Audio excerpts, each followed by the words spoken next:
Décidément, ce mois d'octobre s'annonce bien. Bienvenue de nouveau à la maison. Aujourd'hui, nous serons dans la cuisine. Préparer un repas pour Halloween n'est pas une chose facile. Il faut trouver le bon compromis entre visuel terrifiant et visuel appétant. Une année, j'ai préparé une salade d'une couleur un peu douteuse, qui sortait de la bouche d'une citrouille qui semblait avoir fait une soirée un peu trop arrosée. Je peux vous dire que j'ai remangé de cette préparation pendant toute une semaine, car aucun des invités n'avait voulu y toucher.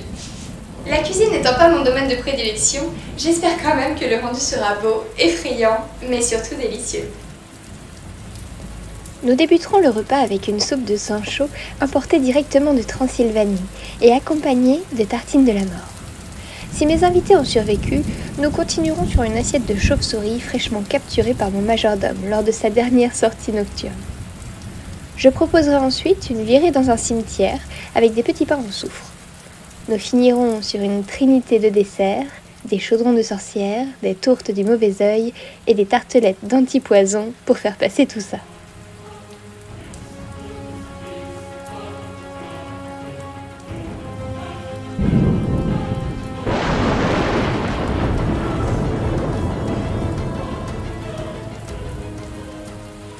Commençons par la soupe.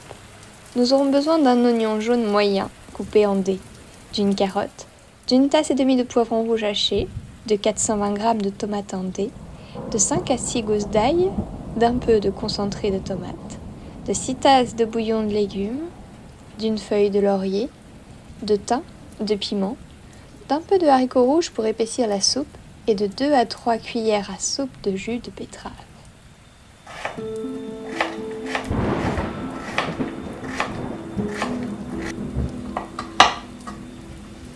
Si vous êtes fan de livres ou de films sur les vampires, vous savez que toutes les histoires n'ont pas les mêmes règles. Par exemple, certains vampires vont craindre le soleil ou l'ail. Certains vont pouvoir voler ou lire dans vos pensées, ou encore les manipuler. Il n'y a pas non plus une seule façon identique de les tuer, ce qui rend très ardue la tâche de les combattre. La semaine dernière, j'ai été confrontée à l'un d'eux qui était très insistant. Je lui ai enfoncé un pieu dans le cœur, mais vous savez ce qu'il a fait? Il a ri. Il a éclaté de rire. Mais il y a quand même une chose que toutes ces histoires sur les vampires ont en commun. C'est qu'ils boivent du sang.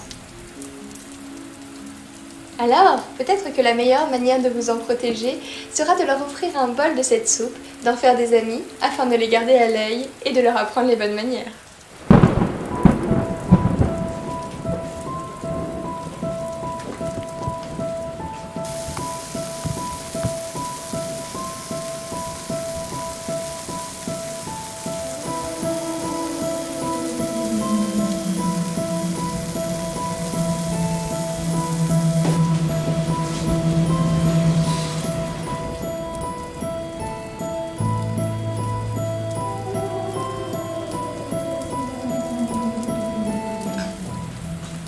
En attendant que la soupe mijote, occupons-nous du pain de la mort.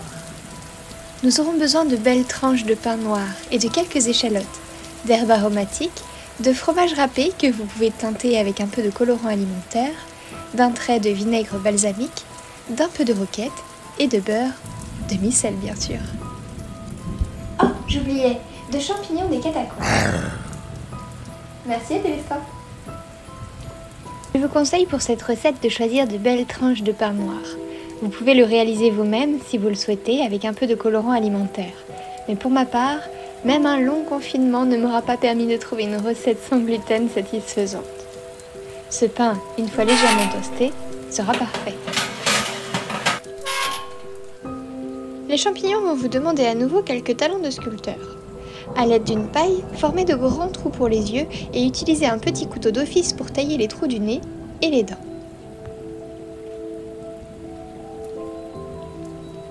Les champignons d'Adélestin sont un peu gros. Si vous pouvez, privilégiez de petits modèles. Ça évitera à vos invités de les mâchouiller toute la soirée.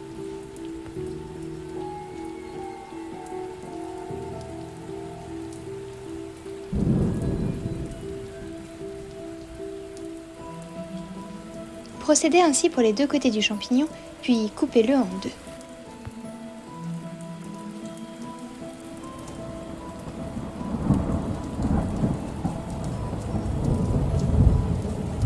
Faites sauter dans un peu de beurre les échalotes et les champignons. Vous verrez, ils adorent ça.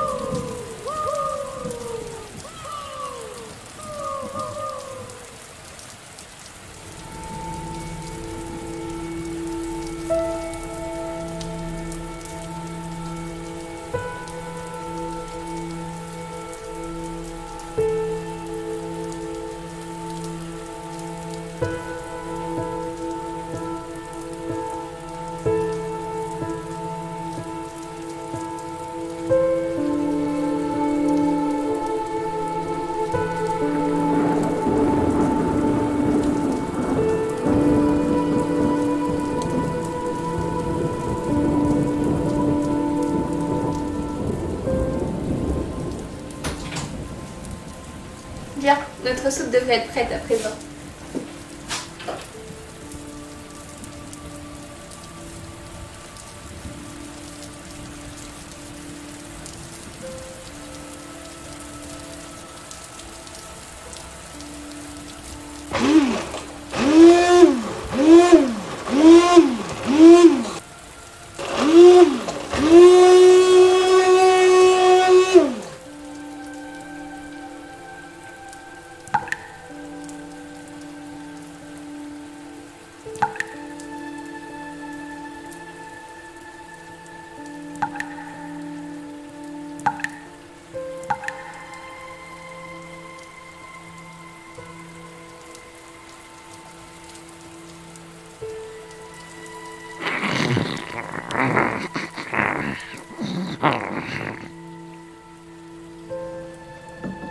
Et voilà, une bonne soupe de sang chaud et son pain de la mort.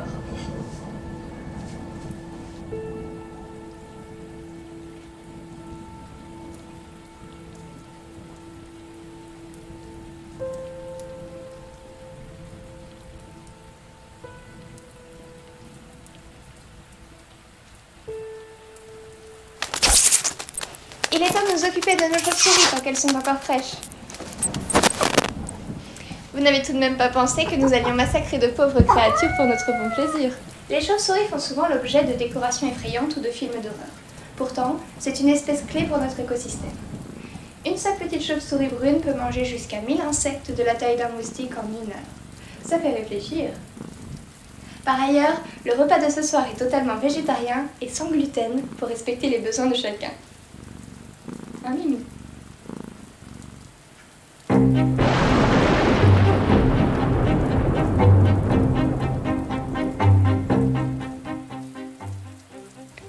Pour 6 chauves-souris végétariennes, nous aurons besoin de 1 demi-cuillère à soupe de psyllium, 4 cuillères à soupe d'eau, 1 tasse de sarrasin, 1 demi-tasse d'amidon de tapioca, 1 demi-tasse de charbon actif ou autre colorant alimentaire noir, de sel, de 2 cuillères à soupe d'huile d'olive, d'eau tiède et d'olive noire. Cette recette saine repose sur la poudre de cosse de psyllium pour donner aux pâtes la force dont elles ont besoin pour être roulées finement et façonnées. Le psyllium est une plante aussi appelée plantain des Indes qui possède de nombreuses vertus. La farine de sarrasin, quant à elle, donne aux pâtes une riche saveur de noisette et une belle texture. Ajoutez le colorant, le tapioca, le sel et faites un puits au milieu. Rajoutez l'huile et le psyllium et remuez avec un peu d'eau.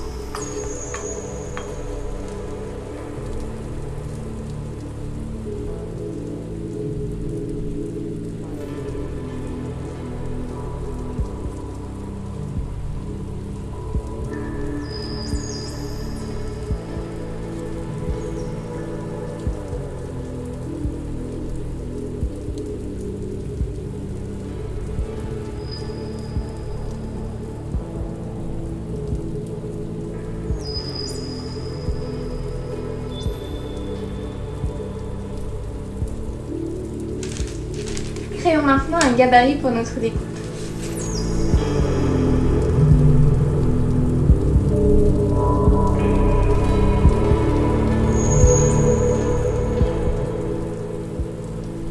Maintenant que nous avons réalisé la tête et quelques détails, nous allons nous occuper du ventre de la chauve-souris. Pour cela, munissez-vous d'une olive que vous aurez coupée en deux et découpez un petit cercle dans la pâte.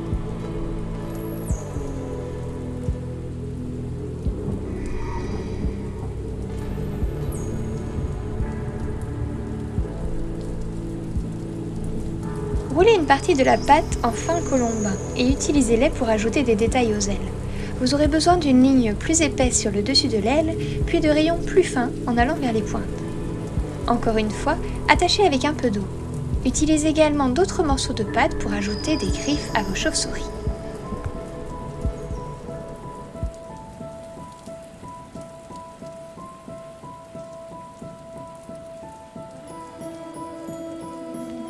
Laissez sécher pendant au moins 30 minutes pendant que vous préparez le dressage de l'assiette. Vous pouvez retrouver sur mon blog la recette d'une sauce sriracha tahini qui sera parfaite en accompagnement.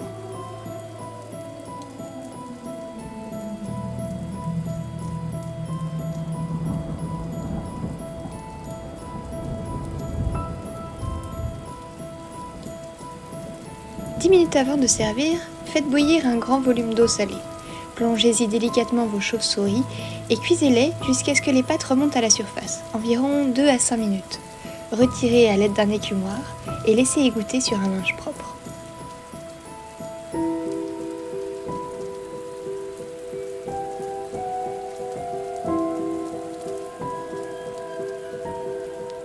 Badigeonnez d'huile d'olive et servez.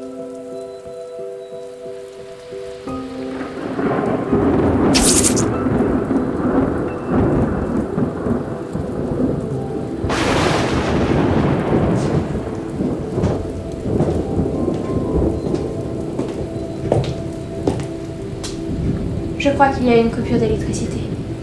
Heureusement, j'ai quelques bougies en attendant que les anguilles électriques de l'étang prennent le relais.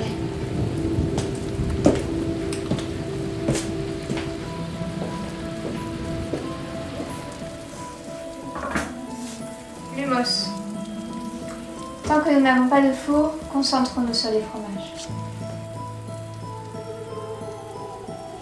Cette partie du menu est très plaisante à réaliser car elle va vous demander de l'imagination et de la créativité. Choisissez des variétés de fromages différents, prenez ce qui vous plaît dans chaque catégorie. Les pâtes dures pourront être facilement taillées et les fromages coulants seront présentés tels quels. Jouez aussi avec les couleurs. Il est important de s'amuser surtout. Imaginez-vous dans un cimetière au beau milieu de la nuit, une bougie à la main comme seule source de réconfort. Quelle forme ont les tombes sur votre chemin? Que sentez-vous sous vos pieds? Entendez-vous les craquements sinistres autour de vous? Était-ce un chat errant? Sentez enfin ce vent glacial qui vous enveloppe et laissez-vous porter par la noirceur de la nuit tandis que votre bougie s'éteint dans un dernier souffle.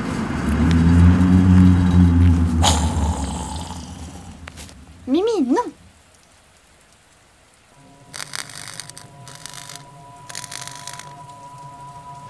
Juste à temps. Le dessert est ma partie favorite du repas. J'ai donc décidé d'en proposer 3 variétés différentes.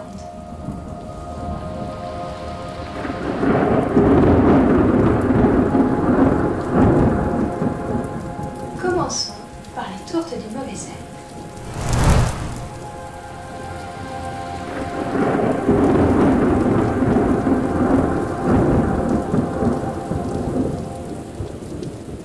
Utilisons notre retourneur de temps. J'ai préparé ce dessert un peu plus tôt dans l'après-midi pour ne pas être débordée.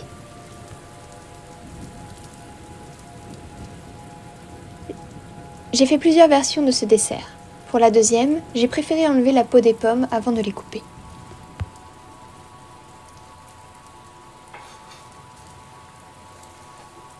Quand je suis en cuisine, je suis toujours bien accompagnée.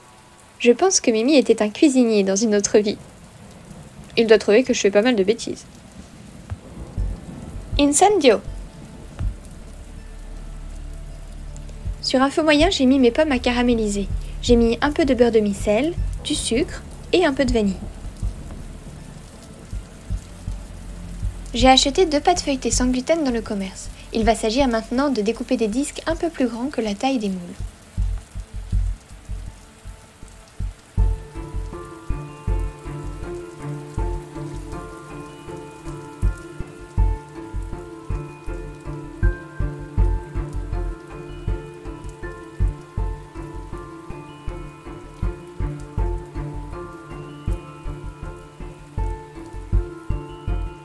je découpe des cercles un peu plus petits pour le dessus, là où sera posé notre œil.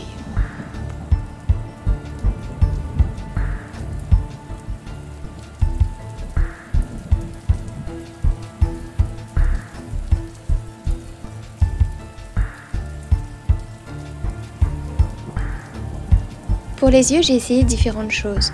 Des fruits congelés, des raisins frais, mais aussi de la pâte à sucre, qui elle a complètement disparu à la cuisson.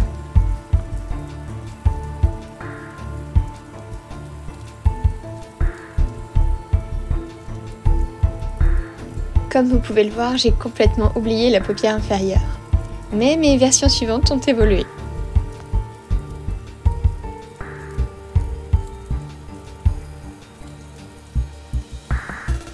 Pour ma version finale, j'ai opté pour une pâte brisée, un œil en pâte à sucre inséré après cuisson et un peu de sirop d'érable sur le dessus pour donner cet aspect humide de l'œil. Et voilà ma version finale de la tourte du mauvais œil.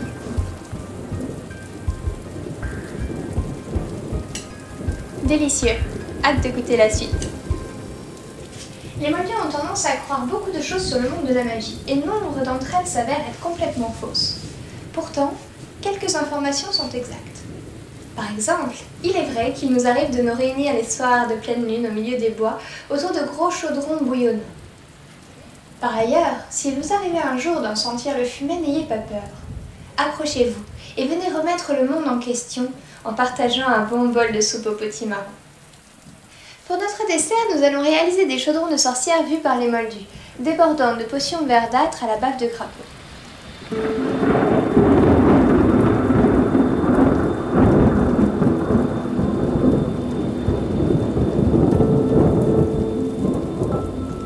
Préparez-vous quelques brownies. Encore une fois, je vous en propose une recette sans gluten sur mon blog. Tant qu'ils sont encore chauds, prenez le temps de faire un creux au milieu. Cuisez-les à l'avance, cela vous sera plus pratique et ils auront le temps de refroidir. Pour la décoration, vous aurez besoin de 75 g de sucre en poudre, de 125 g de beurre tendre, de vanille en poudre, de colorant vert, de perles de sucre et d'un œuf.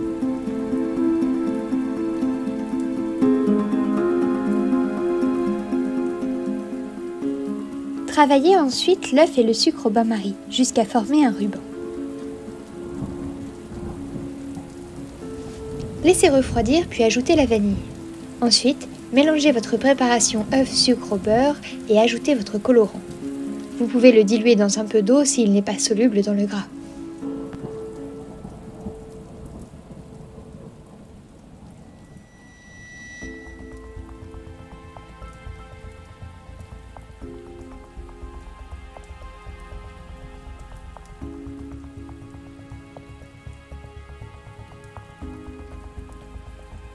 En guise de bâton, j'ai rajouté un petit os blanc de pâte à sucre.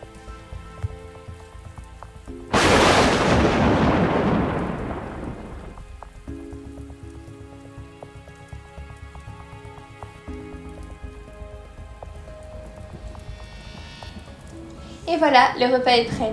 Vous trouverez la recette de ces tartelettes anti-poison sur mon site, ainsi qu'un article complet sur la réalisation de ce repas.